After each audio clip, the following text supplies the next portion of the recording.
Intinya, di mata Pak Rizal Ramli ini, Bu Sri Mulyani ndak ada DP bae. Ya, maklum lah, mereka sebenarnya iri.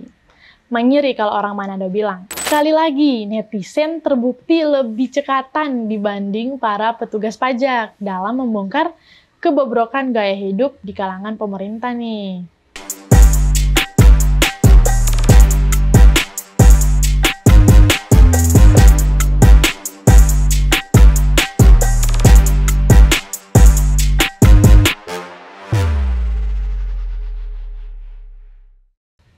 Halo semua, baku dapat lagi dengan kita Karisma, si Kawanua Manado di UTV Voice of Youth pada program Suara Kaum Muda. Kita tahu kan, badai dan prahara yang bertubi-tubi sedang menimpa Kementerian Keuangan yang dipimpin Bu Sri Mulyani.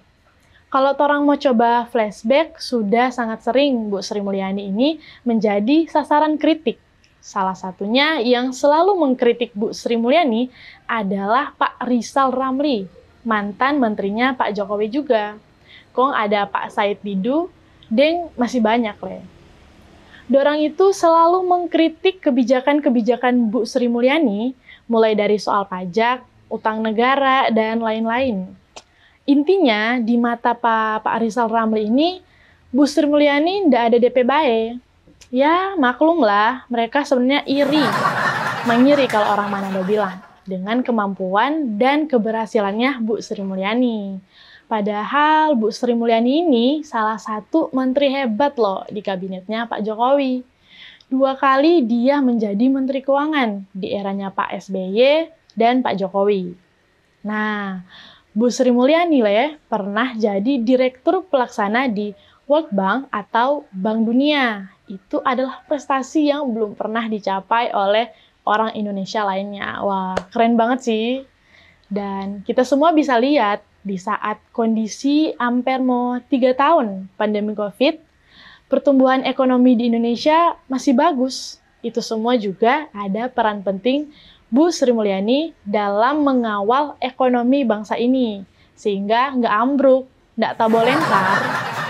Dulu nih ya, di pemerintahan pertama Presiden Pak Jokowi, Bu Sri Mulyani pernah bercerita di sebuah acara yang diadakan World Bank di Jakarta. Nah, beliau ini ngasih tahu perbedaan menjadi Menteri Keuangan di era SBY dan eranya Pak Jokowi. Berdasarkan DP pengalaman sendiri, katanya di era SBY media sosial belum seramai dan seefektif sekarang. Makanya dulu ya betul-betul jadi perhatian kementerian adalah DPR RI, para wakil rakyat. Para anggota DPR itulah yang mengawasi dan menyoroti kinerja kementerian dan para menteri. Nah, tapi di era Presiden Jokowi sekarang ini, dunia udah berubah teman-teman. Media sosial tuh makin berdaya, dan bahkan udah ambil alih fungsi dari DPR, lewat kekuatan crowdsourcing. Gotong royong para netizen, media sosial jadi pengawas dan penekan yang sangat dahsyat terhadap kinerja kementerian dan para menteri. Nah, Bu Sri Mulyani ini sangat paham. Dia tidak bisa memandang remeh media sosial dan para netizen. Dia menghadapi kelas menengah berisik yang mau tidak mau harus bisa for dia rangkul. Karena merekalah para pembayar pajak yang membiayai roda pembangunan di 4 negara ini, termasuk memberi gaji para pegawai negeri di kementeriannya. Nah, bermula dari sorotan netizen pada motor besar yang kerap dikendarai dan dipamerkan sama Mario Dandi Satrio, si anak dari pegawai pajak penganiaya David. Penyelidikan netizen plus 62 itu sampai meluas kemana-mana. Sejauh ini sih, tindakan Menteri Sri Mulyani menghadapi kasus penganiayaan terhadap David oleh putra dari seorang pegawai Ditjen Pajak itu tergolong baik, bahkan sangat baik. Tapi manajemen krisis dijalankan dengan bagus. Dia cepat dan cekatan dalam mengendalikan tekanan besar yang dihadapi oleh kementerian yang dia pimpin. Dia sama sekali nggak defensif, malah sebaliknya. Dia bersikap agresif terhadap kesalahan-kesalahan dan kemungkinan kesalahan-kesalahan lain yang terjadi di lembaga yang dipimpinnya.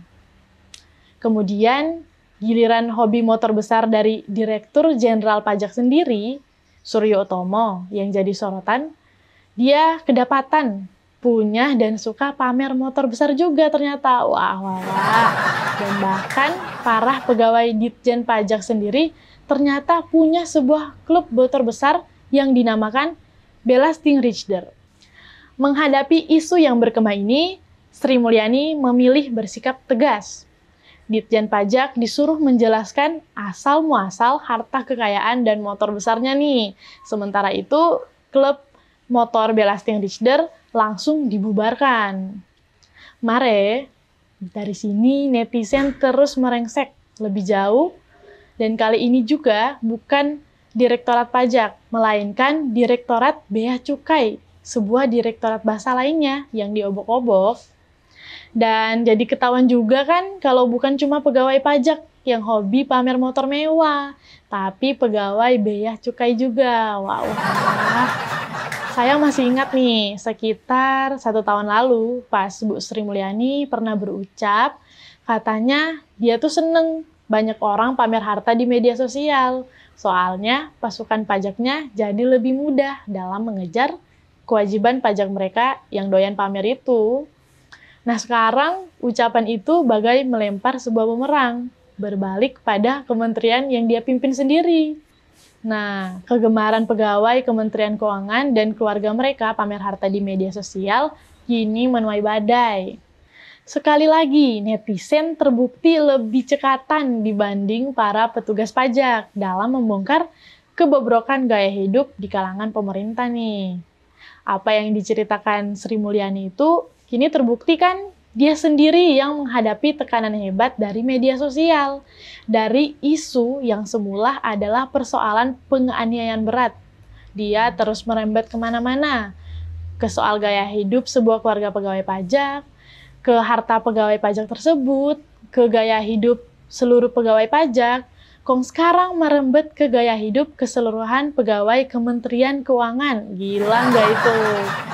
Ini tuh kayak virus ganas, isu demi isu, fakta demi fakta dilempar netizen menyerang Kementerian Keuangan. Dan ini terus membesar dan meluas. Nah, walaupun begitu, di bawah kepemimpinan Bu Sri Mulyani ini, orang masih yakin, masih banyak pejabat dan jajaran di Kementerian Keuangan, baik itu di pajak dan bea cukai, masih banyak yang DP kelakuan baik, jujur, dan betul-betul kerjanya tulus. Begitu deh teman-teman.